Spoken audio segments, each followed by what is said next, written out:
keys to the cage and the devil to pay. We lay to 14-foot skeletons buried in ancient mounds. Elongated skulls with DNA that doesn't match any known human population. Biblical texts describe the offspring of angels and mortal women, and every civilization that has ever existed seems to pass down stories of giants, beings of immense size and strength who once ruled this earth. Modern science calls them folklore, but history and archaeological evidence points to a different answer. Giants? They're real. This may come as a shock to some of you, but before researching this, I had no idea where giants came from. Doesn't it seem like they've always just been around in our collective human history since the beginning of history? Why does almost every culture on Earth have stories about them? We are going to dive in the deep end for the answers to those very questions. Let's start with a theory that is probably the most prominent one: the Nephilim. The rise of the Nephilim is just casually mentioned in the Bible, but extensively detailed in the Book of Enoch and the Book of Giants. Many of you may not have heard of these last two books because they're not considered canonical, not part of the official Bible. But even that statement's going to get me in trouble right off the bat, because the official Bible depends on whether you follow the Catholics and the books. Clearly, early Christians were paying attention to what was written in these books. In any case, let's just start at the beginning. We have Adam and Eve in the Garden of Eden as the start of all mankind. And to keep an eye on them, God appoints angels called the Watchers, not to be confused with the Dark Watchers of California, which we cover in a separate video. A link for that one will be in the description. Anyway, these Watchers are on Earth to babysit us as we develop. We all know from the earlier angel rebellion, when some angels were cast out of heaven, that angels, just like us, have free will. So these Watchers, they have free will as well. And just like it does for most of us, that gets some of the Watchers in trouble. As they're hanging out, just watching us multiply, they start to notice that some of the ladies down here are looking particularly captivating. That the sons of God saw the daughters of man, that they were fair, and they took them wives of all which they chose. Genesis 6:2. Instead of staying out of sight, they decide to come down to earth and take wives and start families. 200 of them gather on top of Mount Hermon to swear an oath to one another, like the 200 musketeers, all for one and one for all, because they know that they are literally inviting the wrath of God for doing this. The Watchers take wives who bear them children, giants that we have come to know as the Nephilim. There were giants in the earth in those days, and also after that, when the sons of God came in unto the daughters of men, and they bare children to them.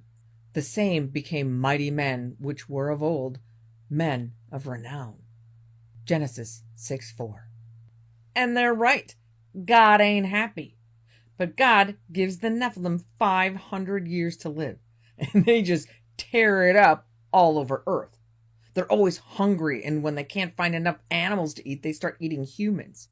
Eventually, because they're inherently evil and out of control, they start warring amongst themselves and wipe themselves out for the most part. And not only do the Watchers taking wives from the daughters of men corrupt the flesh of men, but they also impart knowledge to men. Knowledge we weren't supposed to find out about, like how to make weapons, witchcraft, and how to make cosmetics. But even though the original generation of Nephilim might have killed each other off, according to the Bible, all of earthly flesh was now corrupted. All of it except Noah. Noah's line is the last line of purity, never mingled with Nephilim DNA. Neither were his sons, Shem, Ham, and Japheth. So when Noah's about ready to get on the boat 7 days before the flood, he is to quickly pick wives for his 3 sons. However, the Bible says all other flesh was corrupted. So here's Noah trying to pick wives for his sons out of a polluted pool. But he has no choice. He can't really populate the world without the ladies. So here we have this huge flood that is meant to wipe out not only all evil men, but all evil giants as well. But then we gotta restart all of humanity with tainted DNA. After the worldwide flood, Noah's son Ham and his wife roll snake eyes and end up the winners of the defective gene pool, starting the lineage that is eventually known as the Canaanites, who were evil giants that God then tasked the Israelites with wiping out later. But I guess this way the evil had been brought down to a manageable size. Or another theory called the multiple incursions theory is that while the original 200 watchers who stood together on Mount Hermon and made a pinky swear to stick together were hunted down, bound, and tossed into the abyss until the final judgment, another group of angels decided that taking a crack at the gorgeous earth women was worth the risk and fathered a whole new generation of giants, one that persists to this day. Now, depending on who you talk to, those giants might be real living creatures that roam the earth, hiding in caves, or, according to some researchers, the Nephilim have spirits that live on after they die, just like we do. So their spirits remain to roam the earth forever, continuously looking for new bodies to inhabit, and are even considered by some to be the unclean spirits that Jesus casts out in the New Testament. Okay. That's one origin story for the existence of giants. But it's not the only one. The other origin story involves something a little farther out there, both figuratively and literally. A subject that I can't believe that we haven't covered before now. The one, the only, the Anunnaki. So this particular theory starts with a planet called Nibiru, or the 12th planet, or Planet 9, or Planet X. It spends most of its time way out past the other 9 planets of our solar system.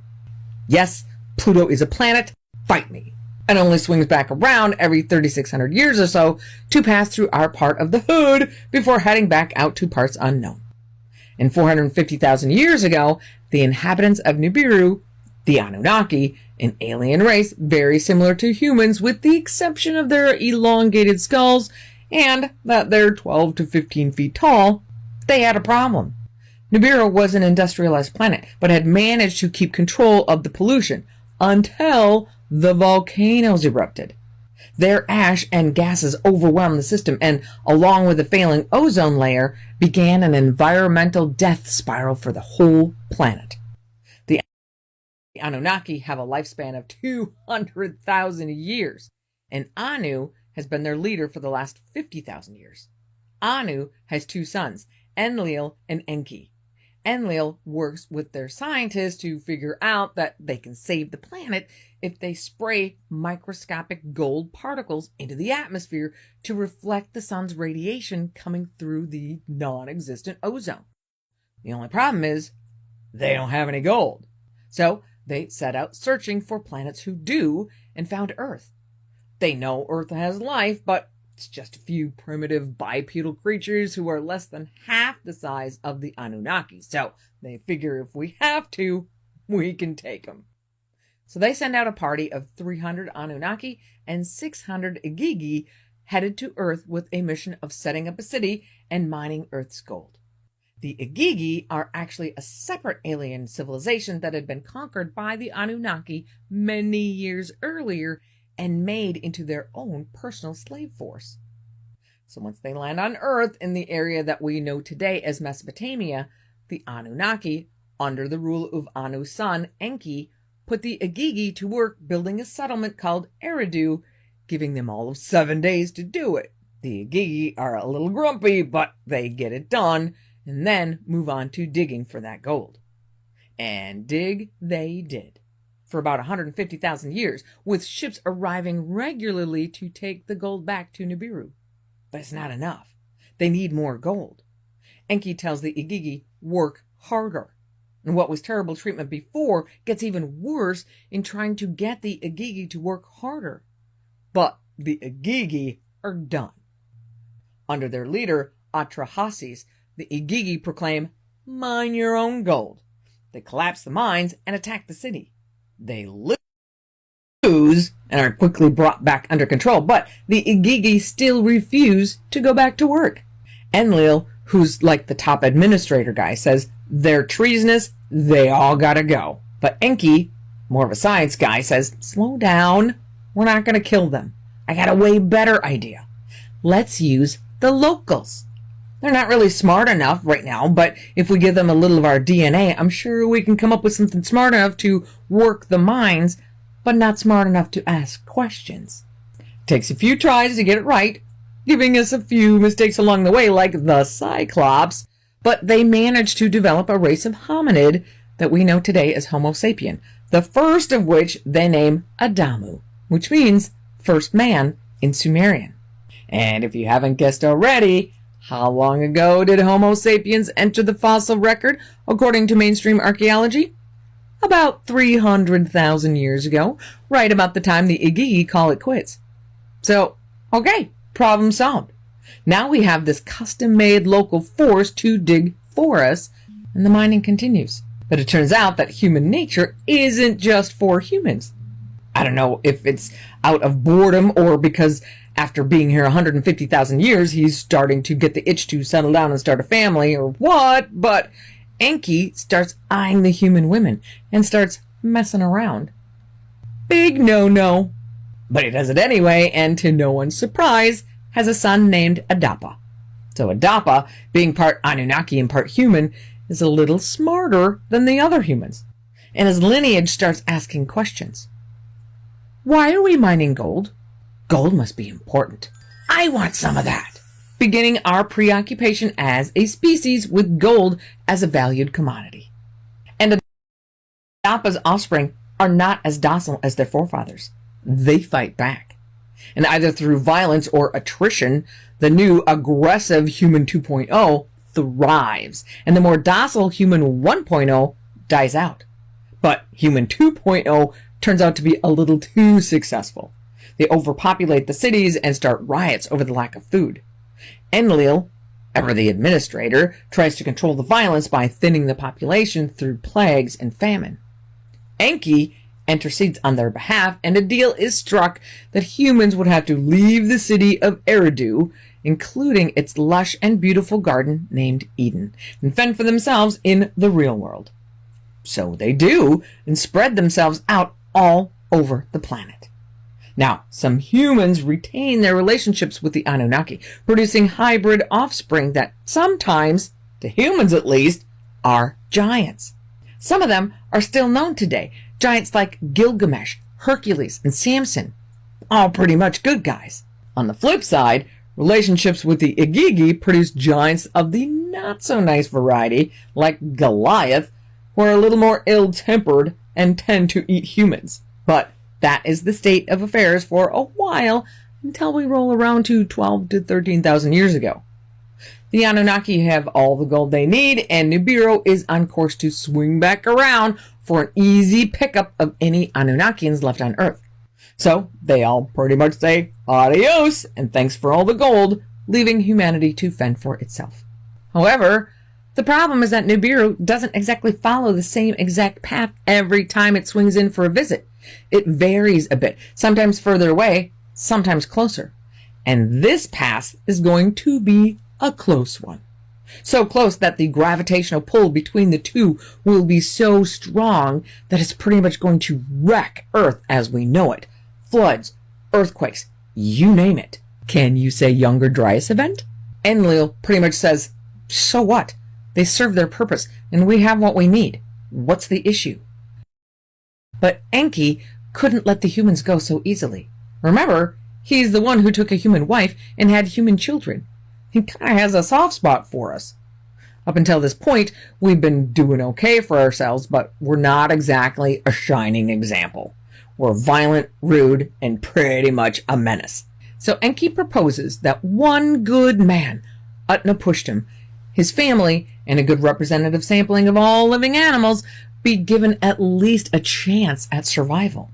Utnapishtim builds an ark, loads everyone on it, and manages to ride out the gravitational fury that rages across the entire surface of the Earth and restart humanity from the 8 people aboard. Sound familiar?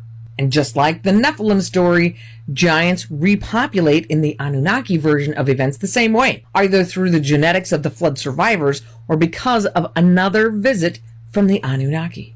Because even though we managed to survive the flood and start over, all knowledge of past civilization is lost to time, and we are pretty much left to start from scratch. Except Nibiru makes another, not so catastrophic pass about 3,600 years ago. The Anunnaki used the opportunity to check in on us and make some tweaks to their creations, namely shortening our lifespans and decreasing our immunity from disease. But they also hung around for a while to reteach us some important skills before they left again, giving us back our knowledge of language, mathematics, and astronomy. Coincidentally enough, that last pass 3,600 years ago just happens to correspond to the rise of the Sumerian civilization. But whether you take the biblical approach or the Anunnaki approach, the final upshot is that we mere mortals now have giants living among us. Interesting that if you take the biblical approach for timing, it clocks out that the original visit by the Watchers was during the days of Jared, which puts the Nephilim on Earth from 3,500 to 3,000 BC, just slightly before the Sumerians started talking about the Anunnaki around 2,500 to 2,000 BC, which is also the same time frame that the Greeks were chattering about their Titans and Olympians. The Greeks don't throw their hat in the ring for having a true origin story, but their mythological history contains lots of giants that we will touch on in a bit, but I just wanted to throw that in there as an interesting coincidence. And an even more interesting coincidence is the fact that the Greeks have a flood myth too.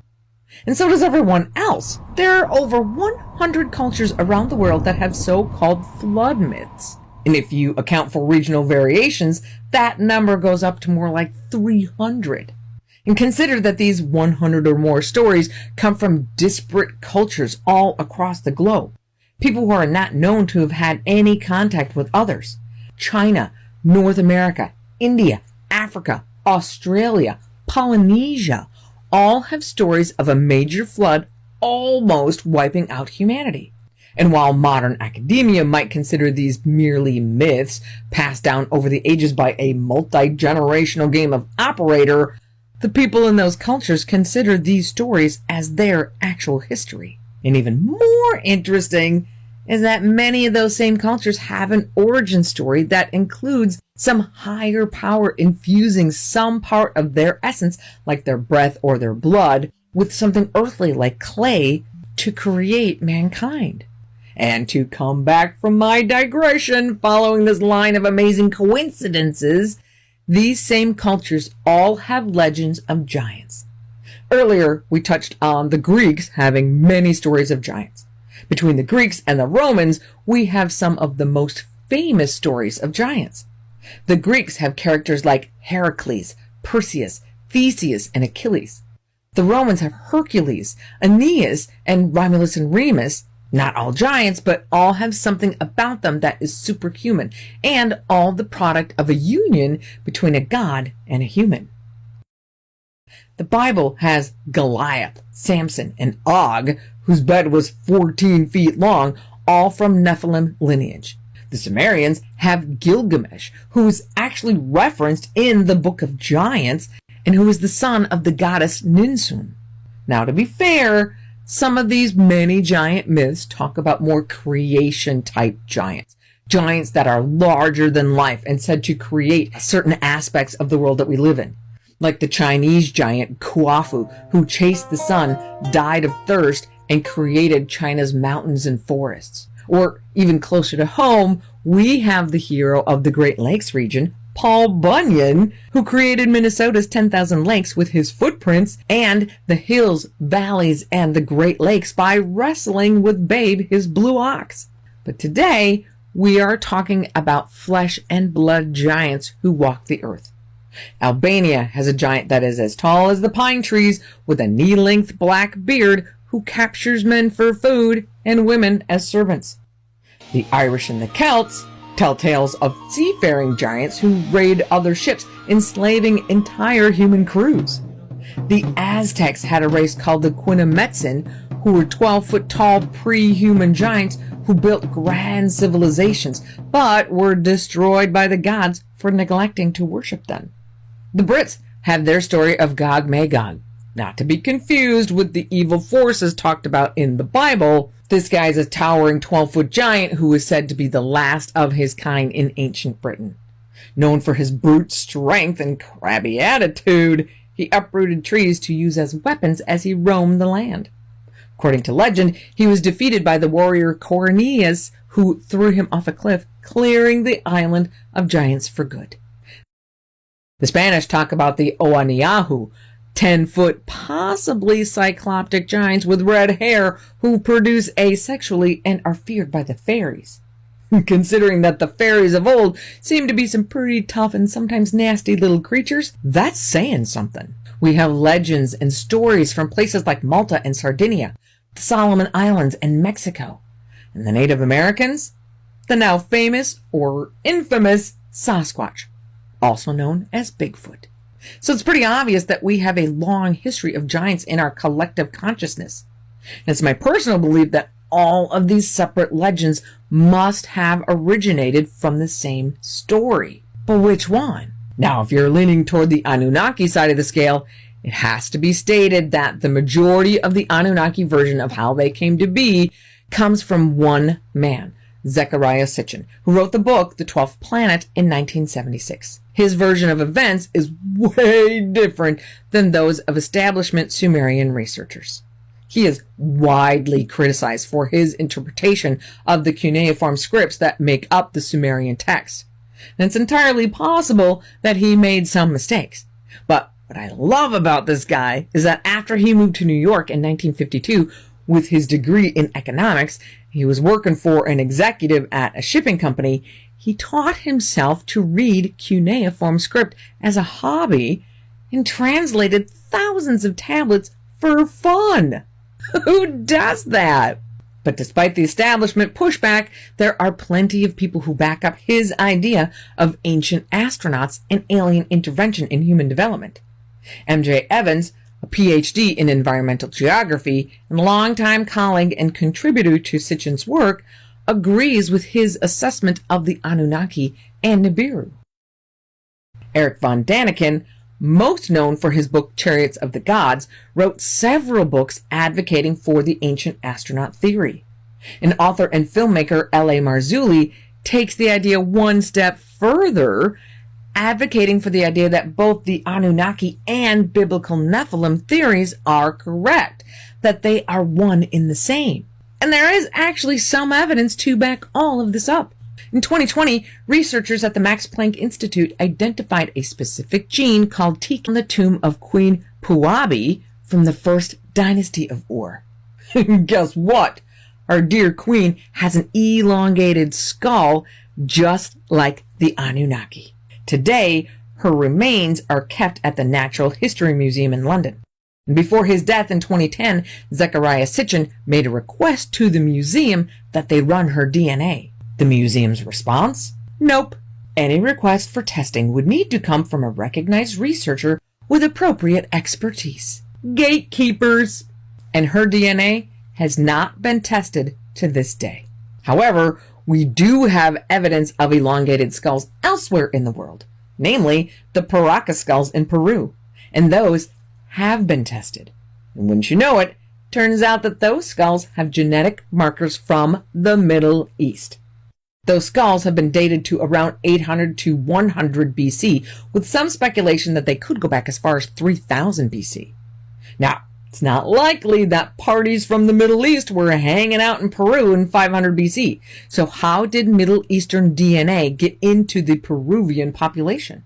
Unless maybe they both had visits from the same sky gods who had a little bit more than just babysitting the natives on their minds. Okay, I know I got a bit off track there, but that stuff was just too juicy to leave out.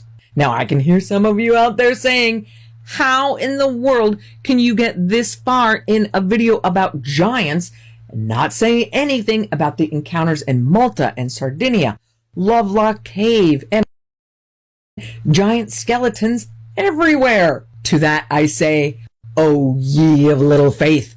Of course I'm going to cover all those things, just not in this episode. There's too much information that we had to split it into 2 episodes. But fret not, my fellow humans. Part 2 will be out right after this one, if it isn't out by the time you're watching this, covering everything from American mound discoveries to megalithic structures, to missing skeletons, to sightings that continue to this day. But let's get back to the original question at hand. Did giants, long ago, roam the earth? Well, I gotta say that just the sheer number of stories about them from all corners of the earth tends to make me think they did. I just don't know which origin story is the right one. But in either case, I think the words of Zecharia Sitchin are very apropos. We did not invent civilization. We inherited it. And remember, no matter which side of the fence you land on, the giants had a very long lifespan. Which begs the question, are they still here today? And if you should happen to meet one, what are you going to do? Are you going to rebuke it in the name of Jesus as the unclean beings that they are? Or are you going to hide and hope the Anunnaki come back soon? This second half of our deep dive into the evidence that giants walk the earth asks the question museums refuse to answer. Where did all the skeletons go? The physical proof exists, but someone has been hiding it for over a century. And the terrifying truth is, the giants? They're still out there.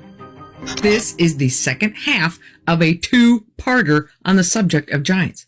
If you haven't seen part 1 yet, be sure at some point to go back and watch the first half where we have a nice little chat about the Nephilim, the Anunnaki, and the multiple different origin stories from cultures all over the world. But regardless of where they came from, we are going to look at the evidence that giants have been here before and might still be here today. The world has always had its share of merely really tall people. In fact, in Prussia, during the reign of King Frederick William I from 1713 to 1740, King Freddie, bit of an eccentric, created a special regiment within his army, comprised solely of soldiers that were 6 feet tall or taller, which was particularly tall for those times. I have no idea why he created this elite group of soldiers. Maybe it was just to fulfill some twisted fantasy? Or was it to have this imposing line of giants that would surely have made at least some of his adversaries think twice about taking on the Prussian army? Or maybe a bit of both. Whatever the reason, it worked for a while. Too bad he never actually taught them to fight, because when their giant regiment hit the front line, they pretty much folded like a cheap suit. Now, as fun of a tidbit of history as that is, they are not the kind of giants we are looking for. These aren't the droids we're looking for. We are looking for proof that actual giants roamed the earth. Fun fact! According to the Historia Augusta, which is a collection of biographies of the Roman emperors, Emperor Maximinus Thrax, who reigned for a whole 3 years from 235 to 238 AD, is said to have stood 8 feet 6 inches tall. Interesting, but we are looking for the ones with the legendary red hair, 6 fingers and toes, and 2 rows of teeth that stand at least 8 feet tall. Globally, 0.000038% of the population is 7 feet or taller, which gives us about 3,000 out of a world population of 8 billion. That's a pretty small club, but that still means that over time, a lot of the 7-foot skeletons recovered may not really be anything other than hitting a gene jackpot. We are looking for the big mammer jammers. So where do we start? Well, why don't we start with the megalithic structures we can still look at and touch today? Places like Stonehenge in England, the Gigantia temples in Malta, Sacsayhuaman in Peru, Baalbek in Lebanon, and Göbekli Tepe in Turkey. Now, just like the Egyptian pyramids, mainstream archaeologists say that these stones could have been moved with relatively primitive engineering and a large workforce. Maybe that accounts for some of them, but not all. Take Baalbek in Lebanon. There stands the temple of Jupiter Baal, the biggest temple supposedly built by the Romans, although there's no written record of that happening. What makes this site not really fit the mainstream mold is what is known as the Baalbek stones. 6 gigantic pieces of quarried rock that defy the idea that men could just drag these things into place. Three of them are known as the trilithon. A trilithon is usually two vertical pieces with a horizontal piece over the top, like at Stonehenge. So I have no idea why these three stones are called a trilithon as well, but it's three stones that have been put into place in one section of the temple complex. Each of the three stones is about 72 feet long, 14 feet high, and 12 feet thick, and estimated to be 750 to 800 tons. But those are just the babies. The other three clock in at 1,000 tons, or 2.2 million pounds, almost 1,300 tons, or almost 2.8 million pounds, and 1,500 tons, or 3.3 million pounds. Now, to be fair, the core of these rocks came from isn't very far away, so it's not like the ones that were moved like 500 miles or anything. And only the three smallest ones are actually in place. The three bigger ones are still in the quarry area. But still, that's nuts. It would take 5,000 to 10,000 people to move that much weight. That's a logistical nightmare.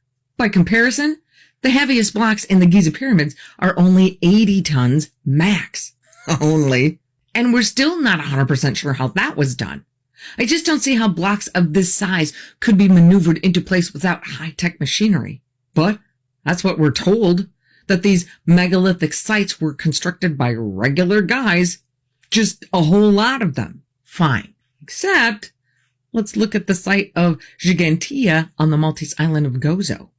Would have taken a lot of people to build this place, and there is evidence of some ancient agricultural activity on the island, but it's very doubtful that they could have grown enough crops to feed the entire crew. Local legends say that the site was built by Sunsuna, a giantess who single-handedly built the massive megalithic temples in a single day and night while nursing her infant child on her hip. The name Gigantia itself derives from the Maltese word for giant. Oh, and just for fun, let's talk about another site on Malta called the Hypogeum of Halsaflini, which is a 3-story underground sanctuary hewn out of solid rock. Not only are some of the walls specifically positioned with polished stone mirrors to reflect as much light as possible into the subterranean space, but some of the chambers are carved in such a way that when a tone of 110 hertz is played, it resonates through the entire underground complex, creating a powerful vibrating echo that you can not only hear, but also feel. Oh, and they found human remains of people with elongated skulls. I did not see that one coming. And since we're talking about Malta, I gotta tell ya, it really is a fascinating place. They have 7 major megalithic temple sites and a few minor ones, which is the highest concentration of these crazy huge structures packed into just 122 square miles. Not to mention that it's rumored that at one time, someone could cross from one side of the island to the other within their underground cave system. But apparently, you can't do that anymore. The government of Malta kind of took them over and used them to store disaster or wartime emergency supplies. This takeover and shutdown to public eyes was seemingly prompted by a horrific tragedy. According to the August 1940 edition of National Geographic, a group of students and teachers entered the underground maze of tunnels, never to resurface. It is said that people could hear wailing and crying for weeks afterward, but after searching for 3 weeks, no one was ever found. Tied into this tragedy is the story of one Lois Jessup. She's a British woman who visits the Hypogeum with some friends in the summer sometime in the mid-1930s. Their tour guide, a guy named Joe, gives them each a candle and guides them through the winding passageways, stopping in various rooms with altars and hollow spaces scooped out of the rock walls, either for rest or for burial, continually moving down to the 3rd underground layer. They get to another room deep in the ground when Joe says, "That's it, tour's done." But Lois spies a little opening in one of the walls. "What's down there?" Joe looks at her. "Go there at your own risk," he replied, "and you won't go far." This is exactly the kind of adventure she'd been hoping for. 2 of the friends stay with Jo, but 3 of them decide to join her in checking out the mysterious tunnel. Lois has a dress on that day that has a long sash around the waist. The girls use it as a makeshift rope to hold on to her as she ducks into the tunnel with the others in tow. The foursome make their way through the tunnel, giggling at their own clumsiness as they slowly move forward, bent over in the low tunnel, holding their candles in front of them. Finally, the tunnel ends and opens up into a large cavern. Lois holds her candle up and sees that she's actually standing on a 2-foot wide ledge with a rock wall on her left and a 50-foot drop on her right. She takes a step and holds up her candle. There across the cave, from an opening deep below me, emerged 20 persons of giant stature. In single file, they walked along a narrow ledge. Their height I judged to be about 20 or 25 feet, since their heads came about halfway up the opposite wall. They walked very slowly, taking long strides. Then they all stopped, turned, and raised their heads in my direction. All simultaneously raised their arms and with their hands beckoned me. The movement was something like scratching or feeling for something, as the palms of their hands were face down. Terror rooted me to the spot. Her friends behind her start asking her, "Why'd you stop? Keep going." She takes another step forward and puts her left hand on the rock wall to keep her balance. But the rock wall is not a rock wall. It feels slimy, and it moves. Before she can look at what is moving under her hand, a gust of wind blows out her candle. She turns around, telling her friends, "Go back, go back. There's nothing really to see here." Once all of the girls are back in the room with Jo and the 2 other friends, they all ask Lois, "What did you see?" Lois tells them, "Nothing. The wind blew my candle out." She looks at Jo, who looks back at her like he knows exactly what she saw, like he had once seen it himself. The look in his eyes says to Lois, "Don't." So Lois never tells anyone about what she saw. Once they're all back up in the sunlight, Jo tells Lois, "You should always tour with a group. There's a teacher taking some of her students exploring soon. You could join them." But Lois never does, and never tells anyone about the giants she saw that day. A couple of weeks later, Lois's friend calls her and says, "Hey, I just read in the paper that a school teacher and a bunch of her students went exploring that same tunnel that we did. They were all roped together, but when the last person in the line turned the corner where your candle blew out, the rope was cut and a cave-in prevented any rescue." And was the editor of their magazine, the Journal of Borderland Research, which published stories and research about topics like UFOs and occultism and unexplained phenomena, the borderland being the space between science and the supernatural. Mr. Crabbe admits that he found her story a little hard to believe, but after he and Mrs. Crabbe spent a good chunk of the next 2 days with Lois, he said he found her to be very level-headed. But it wasn't until he got home and had a chance to do some research on Malta that he read the National Geographic article about the lost school children and the underground tunnels, and another Nat Geo article that talked about one of the rooms of the hypogeum having a hollow-sounding floor, meaning that there are areas yet to be explored.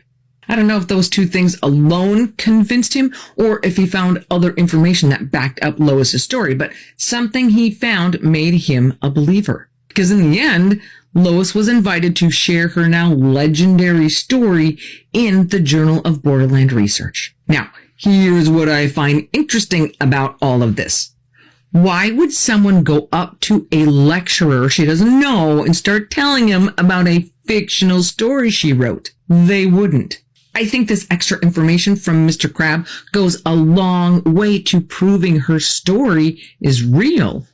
Now, where the school children entered the catacombs is not clear. The Lois Jessup story says they went in the same place she did, on the bottom floor of the hypogeum. But the National Geographic story makes it sound like it could have been elsewhere. The tough part about the story of the school children is that the only two places it's even mentioned anywhere is the National Geographic article and the story of Lois Jessup. Remember that both of these stories were supposed to have taken place in the 1930s. But Malta was bombed out by Italy starting in June of 1940.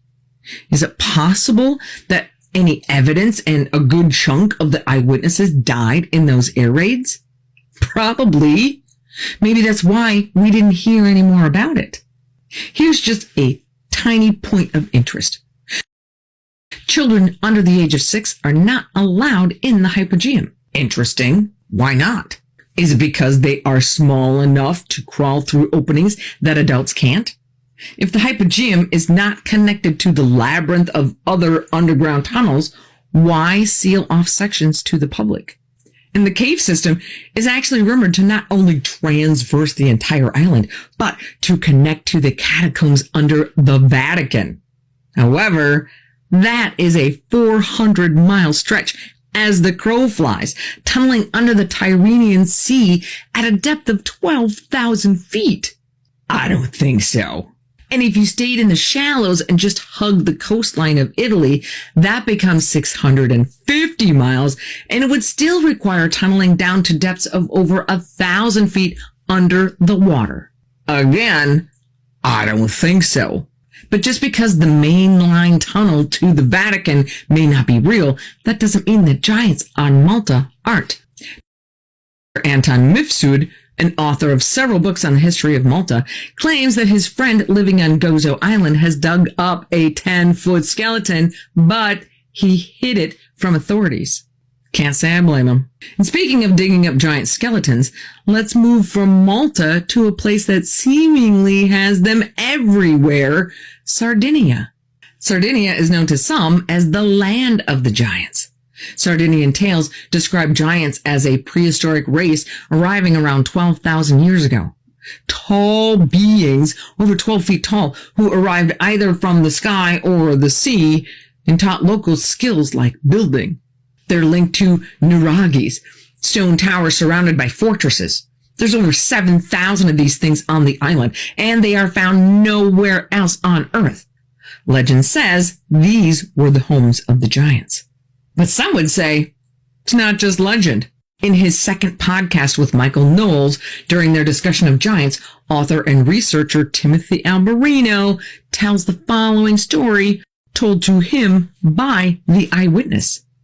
The witness's team was excavating the remains of one of those towers. The tower was sealed, but they managed to get it open and get inside. Using flashlights, they crawl inside, through a passage, and into a room. In the room, seated at a massive table on an oversized chair with a large plate and chalice in front of him, is a dead giant, estimated to be about 12 feet tall. The tower was practically hermetically sealed, so the body is nearly perfect. What was he eating when he died? Oysters! I'm certainly not going to say that this is the place where they originated, but it sure seems like the place where they all died. A common feature throughout the island is what's known as Tumba Deis Gigantes, or Tomb of the Giants. There are like 800 of these huge stone tombs all over the place that are said to have been built somewhere between 2000 and 1000 BC. Now, maybe these are tombs built for regular people, but I'm not so sure about that. Back in a time when survival itself was pretty dang hard, why would the people spend their time and energy making tombs this huge if it wasn't for someone important? And why make them so big if it wasn't for something of enormous stature?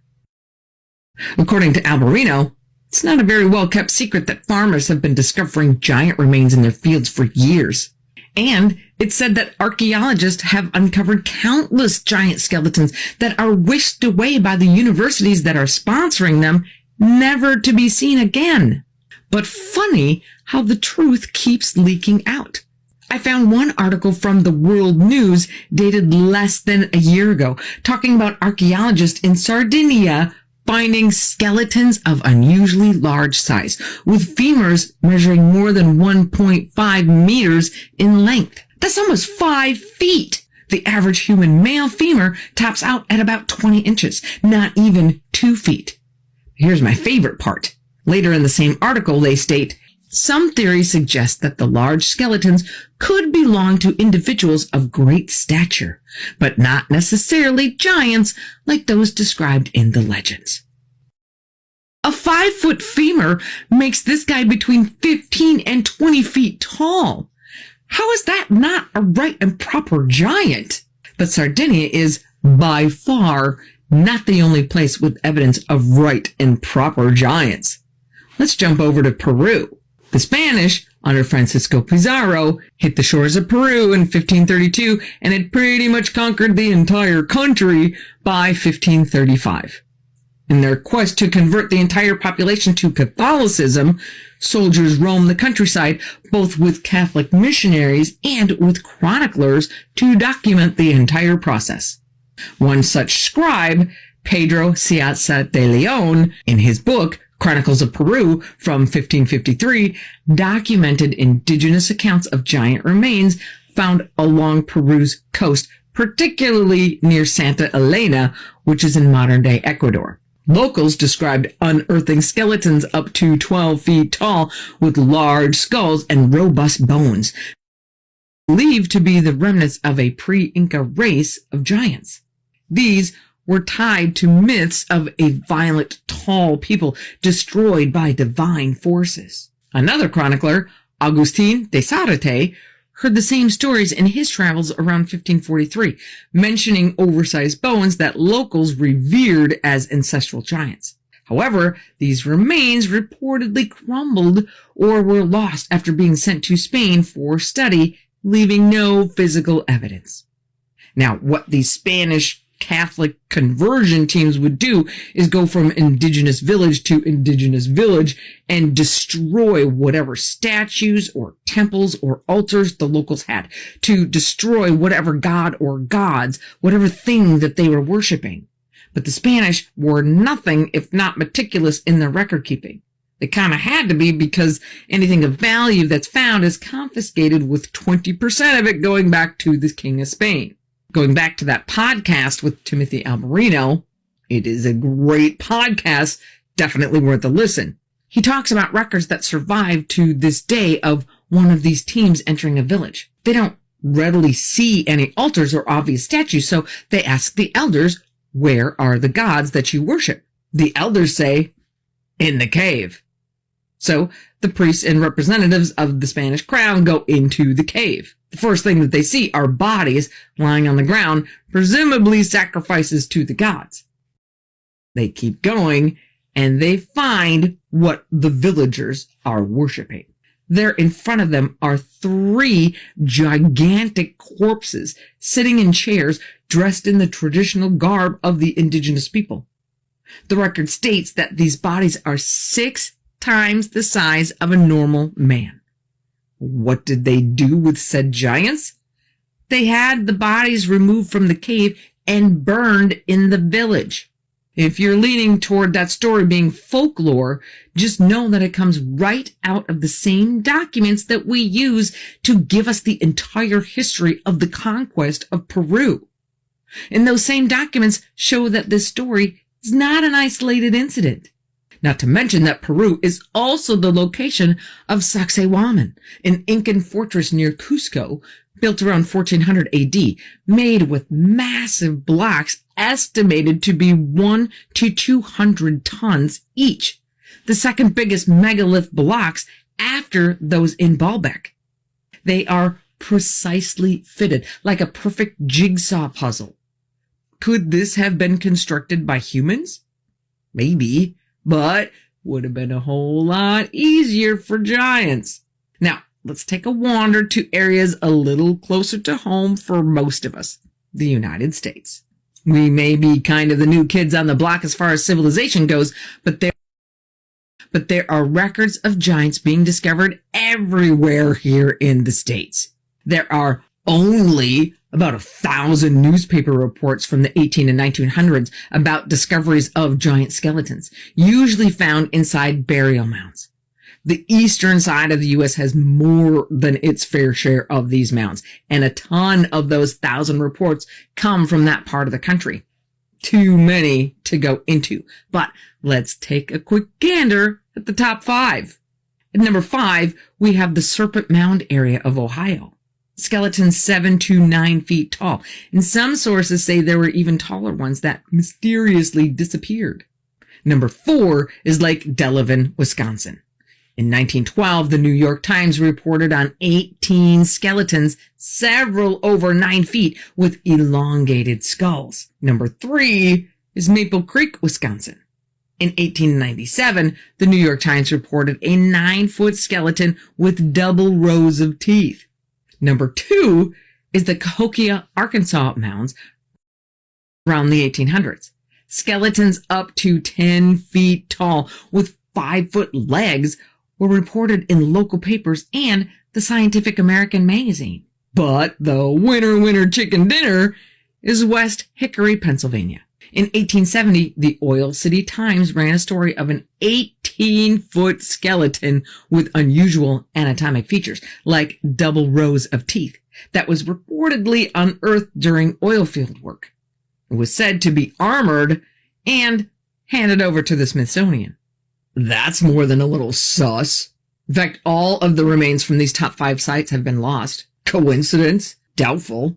But we'll talk more about that in a minute. Now, a lot has been made about the idea that the time period when a lot of these articles were printed was a time in American journalism when reporters tended to exaggerate the details a bit to sell a few more papers. And I agree, that certainly was a thing for some newspapers. But let's put this into perspective. If we have, let's just round it to 1,000 printed stories, can they all be exaggerated? Not one of them are true? I can hear you skeptics out there saying, yes, but I just can't believe that's the case. Even if 99% of them were hyped up for clicks, that means 10 of them are still true. As far as I'm concerned, it only takes 1. But for now, let's keep our giant train moving westward with a stop in Nevada. One of the most well-known giant stories in the U.S. is the story of Lovelock Cave, also known as Sunset Cave or Sunset Guano Cave in Nevada. In 1912, ranchers ventured into what looked like an abandoned cave to collect bat guano. The guano in this cave had been building up for centuries and was now a poop gold mine 10 to 15 feet deep. They start digging and were more than a little surprised when their shovels start bringing up artifacts, including duck decoys, baskets, tools, and sandals. Then, jackpot! Mummified remains of red-haired giants, standing 6.5 to 7 feet tall. Interesting side note that many of these giants were preserved like Egyptian mummies. Kinda sounds like the Egyptian mummies found in the Grand Canyon. Now, while the ranchers may have been shocked, the local Paiute Indians were not. In 1883, Paiute Princess, Chief's daughter, Sarah Winnemucca Hopkins, wrote a book called Life Among the Paiutes, Their Wrongs and Claims, where she talks about stories passed down from the elders of her people. Stories they believe are not legend, but a historical account. The stories she tells talk of a tribe of red-haired giants known as the Sitika who lived around the lake and in the cave. According to her, these giants were cannibals who ate their dead and waged war on everybody else. The Paiutes get a little fed up, gather a ton of wood, pile it all at the opening of the cave, and light her up. The excavation of the cave uncovered almost 60 giant skeletons, around 7 to 10 feet tall, which, of course, are nowhere to be seen today. But you can see those duck decoys and the sandals, which measure 15 inches long, equivalent to a men's size 29, at the Humboldt Museum in Winnemucca, Nevada.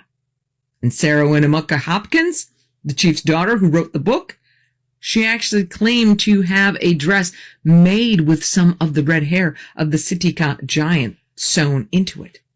But that was in 1883. No one knows where that dress is today. Or maybe no one's telling. Now let's take a quick side trip up to Mount Shasta. In 1904, British prospector J.C. Brown finds a tunnel into the heart of the mountain and, among other things, several mummies ranging from 6 to 10 feet tall.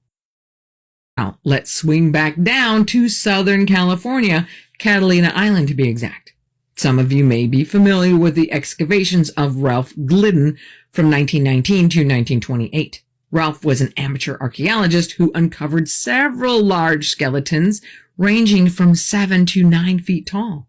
But no one seems to know what happened to those skeletons. He was being funded by the Hayes Foundation, who had an association with the Museum of the American Indian, who received at least some of his finds. In 1924, the Hayes Foundation pulled his funding, so Ralph opened his own museum on the island, which stayed open until his death in 1968, at which point his entire collection was transferred to the Catalina Island Museum, who says they received no giant skeletons. In 2012, the museum uncovered some dusty boxes that belonged to Ralph's collection. L.A. Marzulli was invited to come and go through those boxes. He spent 10 hours going through all kinds of papers, but managed to find a few photographs. One in particular caught his attention. It's Ralph standing at a dig site looking over a giant skeleton lying in the dirt. According to L.A., this picture is a real photograph of Ralph at the dig site. Finally, a picture of a giant I can trust. Of course, there are those out there who say, not so fast. They point to the distance between Ralph and the skeleton, claiming it's a trick of perspective. And I get what they're saying, but I don't think that fully covers what I see here. In any case, the Catalina Island Museum dutifully added the photo to their Ralph Glidden exhibit. Except they cropped out the giant skeleton. How cheesy is that? And while we're on the subject of less than honest museums, let's get into this whole Smithsonian debacle. Now, as much as I hate to burst your bubble, there is no smoking gun that we can point to say, see, they're hiding something. All we have is a bunch of circumstantial evidence. Does that evidence add up to the legal standard of a preponderance of the evidence in favor of the Smithsonian being a bunch of liars? I don't know. We may not have a preponderance yet, but we do have some. First, let's talk facts. Fact number 1, we know they have lied in the past. There are several accounts of artifacts that are documented as having been sent to the Smithsonian, which the Smithsonian claims they have no record. Jim Vieira, writer and host of the History Channel's Search for the Lost Giants, talks about finding photos of an 8.5-foot skeleton found and shipped to the Smithsonian.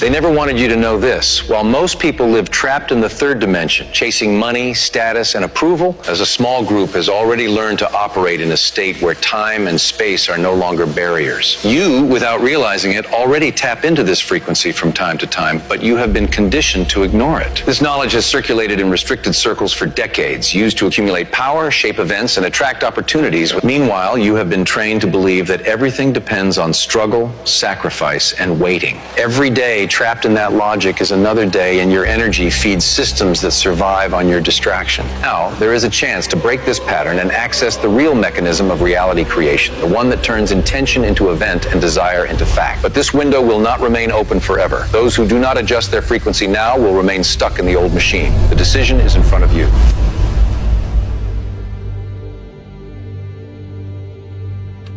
Most people live under the comfortable illusion that reality is stable, fixed, and obedient to immutable laws that conventional science describes. But this is only a partial narrative, carefully shaped to keep attention locked on what is visible and measurable. Behind the solid appearance of things, there is a dynamic vibrational field where consciousness and energy intertwine, and it is there that the true architecture of human experience is designed. What we call the physical world is nothing more than one layer of a much broader spectrum of existence. Quietly, a portion of humanity already operates beyond it, even without realizing it.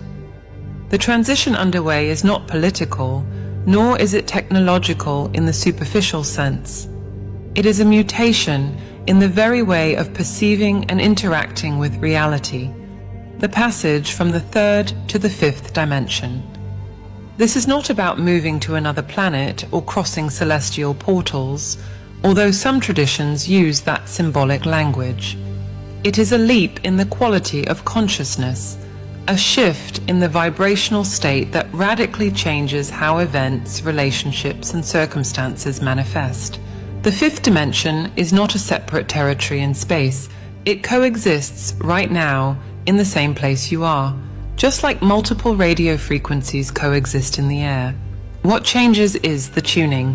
While the third dimension is dominated by the perception of separation, effort, and the linearity of time, the fifth is based on interconnection, flow, and simultaneity.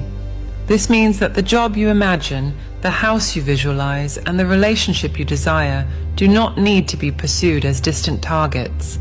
They already exist, waiting only for your frequency to align so they can collapse into your field of experience. This assertion directly contradicts the chase after it logic that shapes modern culture. From an early age, education and society program the mind to believe that achievements are the direct result of physical effort and relentless struggle. However, those who already operate, at least partially, on the frequency of the fifth dimension know that this equation is reversed. It is not brute effort that creates, but the sustained internal state.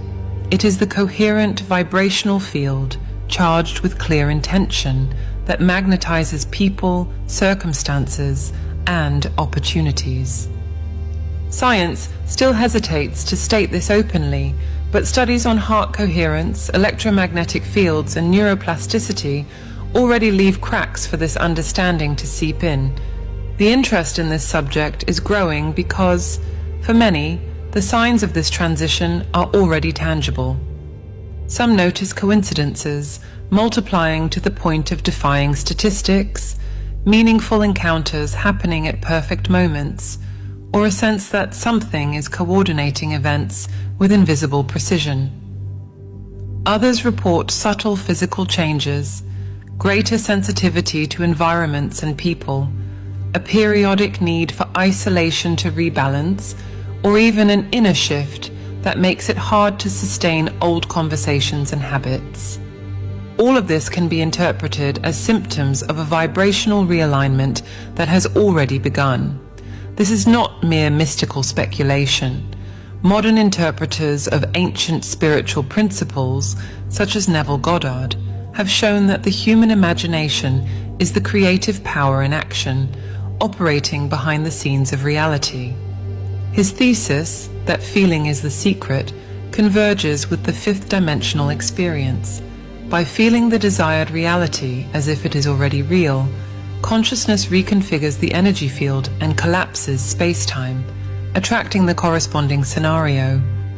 What once seemed like a miracle reveals itself as vibrational engineering.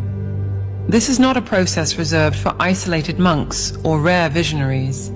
It is available to anyone willing to abandon the restricted view that life is a linear sequence of purely physical causes and effects. Here is the unsettling truth.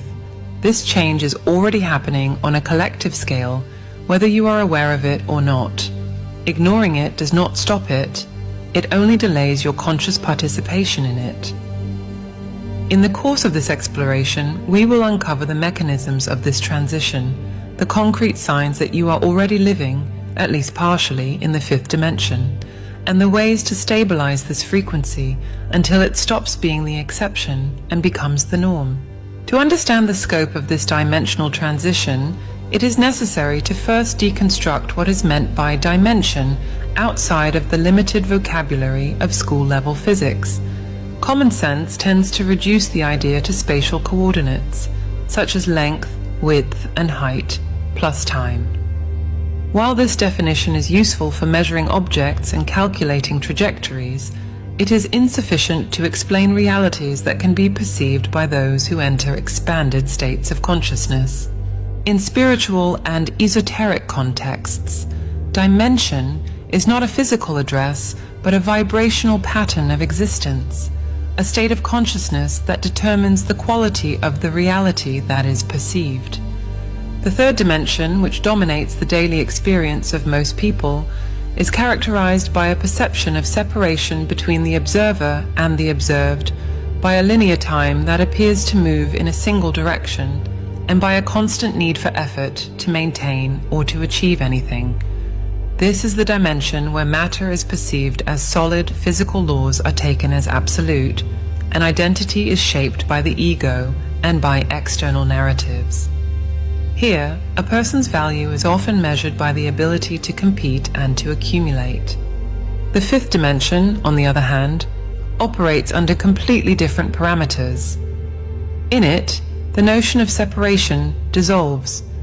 It becomes clear that everything that exists is interconnected by an invisible field, and time ceases to be a line and is experienced instead as a set of coexisting possibilities. This does not mean that matter disappears or that physical laws stop functioning. It means that interaction with them takes place at a subtler level where consciousness directly shapes the course of events. In 5D, creation does not arise from physical effort, but from the sustained vibrational state. This understanding did not appear out of nowhere. It is grounded in ancient traditions that, under different names and symbols, already pointed to the existence of multiple levels of reality. Vedic texts describe lokas, interpenetrating planes of existence. Hermetic schools speak of subtle and dense planes coexisting. Christian mystics interpret the many mansions in my Father's house as a metaphor for states of consciousness. Neville Goddard, one of the most incisive interpreters of this vision in the 20th century, insisted that we do not go anywhere. We simply enter states. For him, every scenario and every person in life is a direct projection of the internal state, and altering that state inevitably alters the external scene. This view resonates with contemporary research into the interaction between the mind, the body, and the electromagnetic field. Neuroscience has documented how coherent patterns of brainwaves, aligned with heart coherence, produce physiological changes and influence the perception of reality. The HeartMath Institute, for example, studies how the electromagnetic field of the heart, which is far stronger than that of the brain, can be influenced by emotional states and, in turn, interact with the environment. Quantum physics, though often misinterpreted, already acknowledges that the observer influences the behavior of particles at the subatomic level. While these findings are not definitive proof of higher dimensions, they weaken the narrative that consciousness is merely a byproduct of the physical brain. In today's context, ascension is spoken of not as an escape from the world, but as a gradual realignment of vibrational frequency, both individual and planetary. This shift affects the physical body, which must adjust to sustain higher states of consciousness. Symptoms such as heightened sensitivity to sounds, lights, and the emotional fields of others, changes in sleep and diet, and even sudden shifts in interests and values are often reported by those in transition. These adjustments are not random side effects. They are the biological system's responses to a different energetic pattern. According to this perspective, the Earth itself is also undergoing a vibrational elevation. This is not merely a poetic metaphor. Measurements of the Schumann resonance, the planet's natural electromagnetic frequency, have shown significant variations in recent years. While conventional science attributes these variations to solar and ionospheric factors, some alternative researchers maintain that these spikes are correlated with collective expansions of consciousness. If that correlation is more than a coincidence, then the shift is not merely internal, but part of a systemic recalibration involving the entire planetary ecosystem. During this process, challenges do not vanish. On the contrary, they become catalysts. Old problems and conflicts resurface, not to punish, but to offer portals of expansion. In 3D, an obstacle is a wall.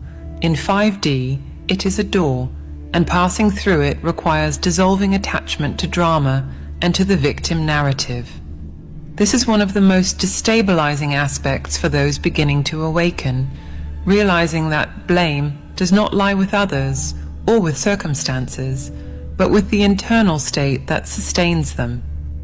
Here again, Neville Goddard is direct. Changing the world means changing yourself and nothing else. Understanding these fundamentals dismantles the limited view that confines human experience to a single plane of existence. It also prepares the ground for grasping how, in practice, it is possible to consciously operate in a higher vibrational state without abandoning daily life.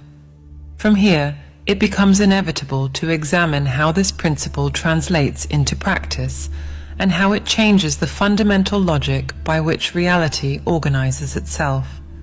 At the heart of this entire shift lies a principle that, to a mind conditioned by the third dimension, can seem almost heretical. It is not you who goes after what you desire. It is what you desire that is drawn to you, as long as your internal frequency is compatible. This reversal of the dominant logic is the backbone of life in the fifth dimension, and it is not merely an inspirational metaphor, but a specific energetic mechanism that can be measured in vibrational terms. In 3D, the paradigm is linear. First, you identify a goal, then you create an action plan, and finally, you apply continuous effort until the target is reached. This approach is based on the assumption that there is a real separation between what you are and what you desire, and that the distance must be traveled step by step. However, in the 5D state of consciousness, this distance does not exist in any absolute sense. What exists are fields of resonance, patterns of frequency that, when they match, collapse time and space as perceptual barriers, bringing what is in potential into concrete manifestation. This collapse does not mean that events happen without any physical action. It means that action ceases to be the primary engine and becomes instead the natural consequence of an already aligned internal state. The energy that once scattered into effort, obsessive planning, and resistance against circumstances now concentrates on sustaining vibrational coherence, something that involves the mind, the body, and the energy field in an integrated way. Here, the role of clear intention becomes crucial. A vague intention is like a weak signal broadcast into a sea of noise. It finds no match. But when the intention is precise and infused with authentic feeling, it generates a coherent pattern of brainwaves that couples with the electromagnetic field of the heart. It is this fusion, mental intention and felt emotion, that creates the magnetism capable of reorganizing probabilities and drawing the desired scenario toward you. Neville Goddard called this feeling the wish fulfilled and sustaining it until the outer world has no choice but to reflect that internal condition. Consider the contrast. In 3D, you send resumes to dozens of companies and wait anxiously for a reply. In 5D, the job finds you through an unexpected contact or an improbable situation that feels orchestrated. In 3D, you visit properties for months trying to find the perfect home.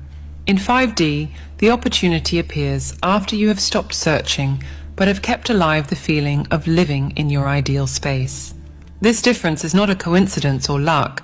It is the direct consequence of operating as a coherent magnetic field. The crucial point here is understanding that in this model, the how is no longer your responsibility. The mind conditioned to 3D insists on controlling every step, but the vibrational field of 5D functions through self-organization, It adjusts variables, connects people, and rearranges circumstances around the dominant frequency. This is perhaps the most uncomfortable shift for those beginning the transition, because it demands letting go of compulsive control and trusting an invisible mechanism. From a neurophysiological standpoint, this state is not passivity. The brain, in coherence with the heart, produces a wave pattern, often associated with the alpha or theta state, that keeps perception open and receptive, reducing internal resistance. This not only fosters insights and intuition, but also improves emotional regulation, allowing the body to remain in a state of expansion rather than contraction. Coherence, in this sense, is not an abstract concept, but a measurable physiological condition that translates directly into personal magnetism. When this coherence is sustained, space-time ceases to be perceived as a barrier. Events that, in linear logic, would take months or years can unfold in days or hours. This does not mean that physical laws are being broken, but that physical reality is responding to a subtler set of instructions, ones issued by the field of consciousness. This is why the concept of attraction in 5D is so different from superficial interpretations of the so-called law of attraction. Here, it is not about mechanical repetition of affirmations, but about maintaining a vibrational state that already incorporates the result as present. From this point on, it becomes clear why experiences in the fifth dimension cannot simply be taught as linear techniques. They must be lived as a continuous state where every thought, emotion, and choice either reinforces or weakens the personal magnetic field. This is also why, for many, the transition is unstable in the beginning. There are oscillations between moments of crystalline clarity and relapses into old patterns of fear, anxiety, or excessive control.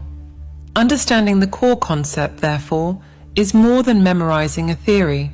It is realizing that every interaction, every conversation, and even every silence is an opportunity to calibrate the internal frequency. It is accepting that the vibrational field does not lie. If conscious intention says one thing but the emotional state feels another, the frequency that prevails will always be the one truly sustained, not the one merely declared. This is the part that few are willing to admit, because it demands radical honesty with oneself.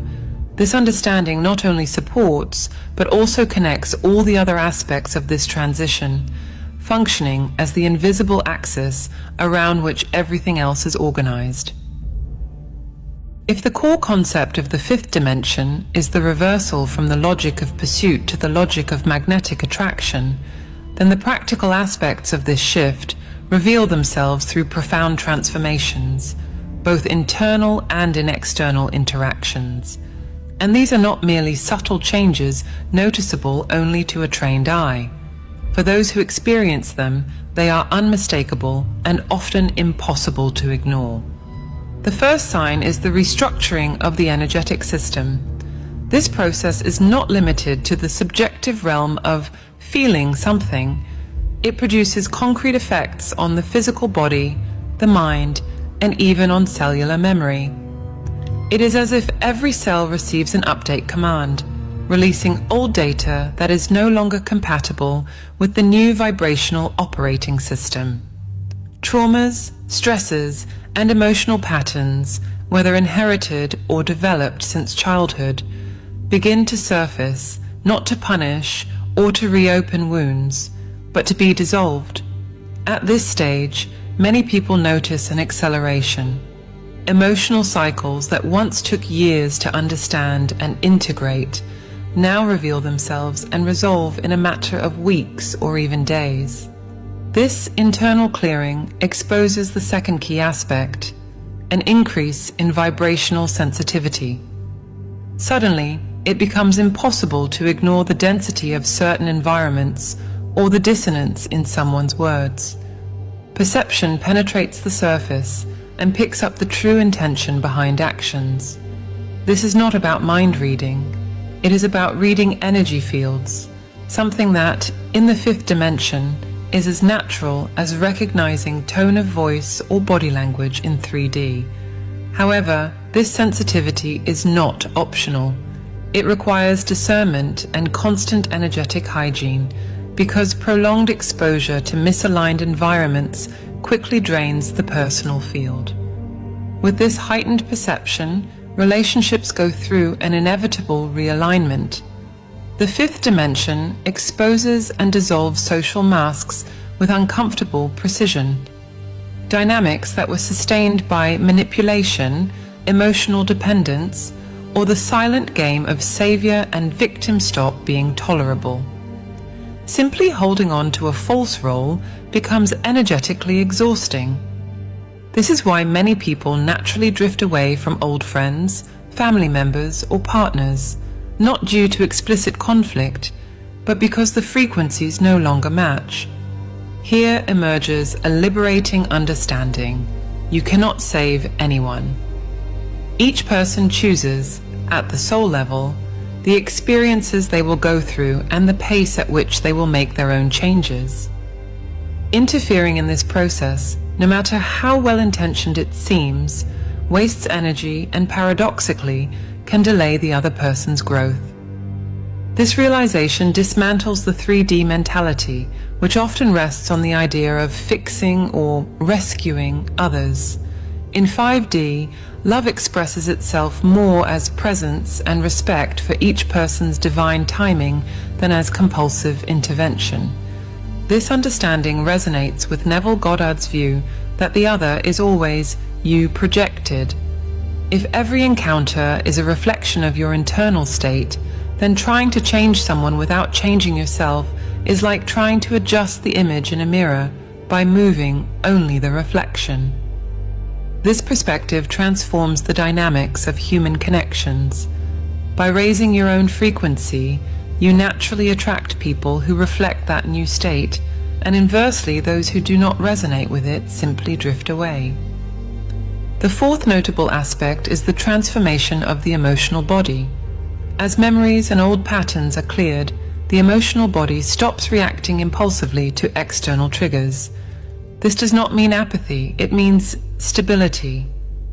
Intense emotions still arise, but they dissipate quickly because they no longer find internal structures to cling to. Inner peace, once considered a distant achievement, becomes the default state. This profoundly changes the way you interact with the world. Decisions are made from clarity rather than urgency, and intuition takes precedence over fragmented reasoning. Another key development is the repositioning into the role of observer.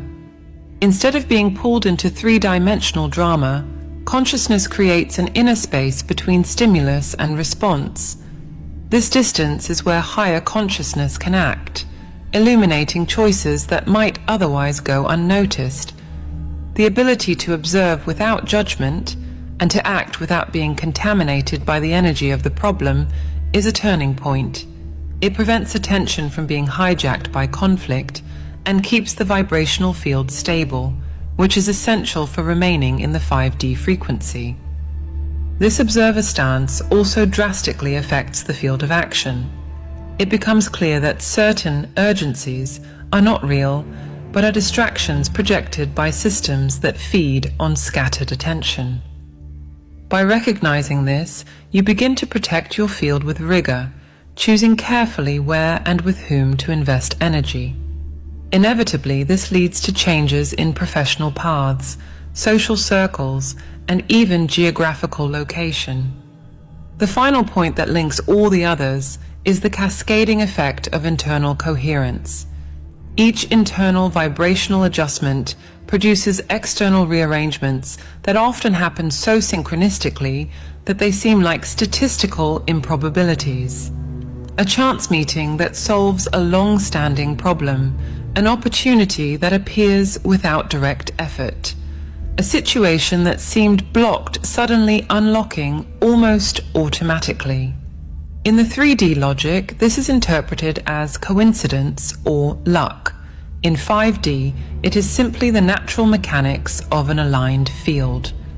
When analyzing these events, it becomes impossible to separate internal and external as distinct entities. In the fifth dimension, there is no real boundary between what you feel and what you live. Life responds as an amplified echo of the dominant frequency, and each internal adjustment is followed by a corresponding external response. This is not a motivational belief. It is a repeated observation made by those who have sustained this state long enough to see the pattern emerge again and again. These aspects, energetic restructuring, vibrational sensitivity, transformation of relationships, emotional stabilization, the role of observer, and internal coherence, are not linear stages, but interconnected expressions of the same process. Recognizing and understanding them is essential so as not to mistake the symptoms of transition for problems or losses. In truth, each one represents the strategic release of everything that no longer resonates, making room for consciousness to fully anchor in a new level of existence. These changes are not isolated pieces, but interlocking gears of the same mechanism. It is by understanding this mechanism that the doors open to the broader implications of this transition. Once you understand the mechanics and the signs of the fifth dimension, it becomes impossible to avoid the central question: how does this shift change everyday life in a practical and measurable way? This is not only about experiencing subtle phenomena or noticing unusual coincidences. The impact seeps into decisions, behaviors, and priorities, quietly reorganizing the way every aspect of life is structured. One of the most evident developments is the rise of the conscious observer's role. In the third dimension, the automatic tendency is to react, to let circumstances dictate your internal state. In the fifth dimension, the process reverses. You create an inner space between stimulus and response, a pause in which higher consciousness can step in. This space is strategic territory because, within it, drama loses its grip and clarity takes over. From this position, it is no longer about controlling circumstances, but about allowing the response to emerge from a point of stability and alignment. This skill of observation is not an exercise in passive neutrality. It is an active stance of vibrational monitoring. You learn to detect, almost instantly, when your energetic field begins to drift out of alignment, and you intervene before the disturbance can grow. This energetic proactivity is a game changer. In 3D logic, most people react too late, trying to fix the effects of an already compromised internal state. In 5D, you act at the source, adjusting the field before it translates into unwanted circumstances. This alignment demands radical choices. You become aware that not every energy deserves access to your field. The filter stops being merely moral or rational and becomes vibrational. It is not about liking or disliking someone or something, but about recognizing whether the frequency in question nourishes or drains you. This conscious selection often provokes deep changes in your social circle, professional partnerships, and even in the physical location where you live. For some, it means walking away from environments that once felt unavoidable. For others, it is the opportunity to create aligned networks that amplify the desired vibrational state. This filtering process is not isolation. On the contrary, it opens space for genuine connections that operate on the same frequency. By protecting your field, you avoid contamination by patterns that do not correspond to your intended state, preserving what is perhaps the most valuable resource of pentadimensional life: internal coherence. And when that coherence is maintained, it produces cascading effects. Small decisions made from it generate disproportionate results, shaping reality with more precision than any plan built on the linear logic of 3D. Another inevitable development is the strengthening of the energetic body as an absolute priority. This means integrating practices and habits that not only sustain physical vitality, but also reinforce vibrational stability. It is not about following spiritual trends or esoteric diets. It is about cultivating a constant relationship with your own energy, knowing how to recharge, how to clear yourself from external influences, and how to expand your field when necessary. Over time, this attention to the energetic body becomes as natural as maintaining physical hygiene. This solid foundation prepares the ground for the expansion of the multidimensional self. When you anchor consistently in the fifth dimension, consciousness begins to access even subtler layers of reality, those that some traditions call the sixth, seventh dimension, or beyond. At this stage, the separation between thought, word, and manifestation narrows to the point that speech itself gains immediate creative weight.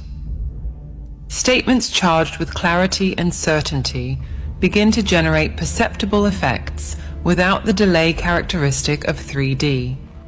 This is not a coincidence or miracle. It is the natural functioning of a field that is fully unobstructed and aligned. In this process, the old mind, shaped by conditioning, fears, and rigid identities, begins to dissolve. For many, this is a strange experience, looking at old photos or remembering past situations and feeling as if they were memories from another lifetime. Mental clarity increases exponentially, and illusions once well disguised by the ego become transparent. What was once accepted as normal reveals itself as artificial, and the impulse to live according to those artifices simply disappears. The consequence of this dissolution is a growing state of lightness and inner spaciousness. This is not continuous euphoria, but a stable calm that settles in as a backdrop. Resistance to the present moment drops dramatically. Circumstances that would once have triggered anxiety or frustration are now received as part of a larger flow, understood within a broader context of life's purpose. This acceptance is not resignation. It is a conscious choice to stop wasting energy fighting what is already manifested, redirecting it instead toward creating what still exists in potential. At the collective level, these changes carry significant implications. A critical mass of people operating from the vibrational coherence of 5D inevitably alters the collective field. This affects social, economic, and even power structures that depend on individuals remaining locked into the frequency of scarcity, fear, and reactivity. Although these systems resist, their functioning becomes increasingly unstable as more people stop feeding them energetically. This transition, however, is not uniform. Each person experiences it according to their own ascension program, shaped by soul-level choices that precede this physical lifetime. For this reason, comparing timelines or trying to force stages only creates frustration. True progress lies in recognizing the signs along your own path and deepening internal alignment, without the need to measure yourself against anyone else's progress. Ultimately, the developments of the fifth dimension translate into a radical shift of power. The command center is no longer out there, in circumstances, in institutions, or in social expectations, but within.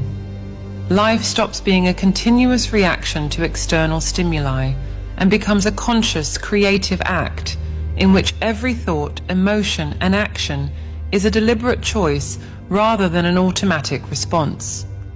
This shift marks the threshold between merely observing the change and fully embracing it as a permanent condition of existence.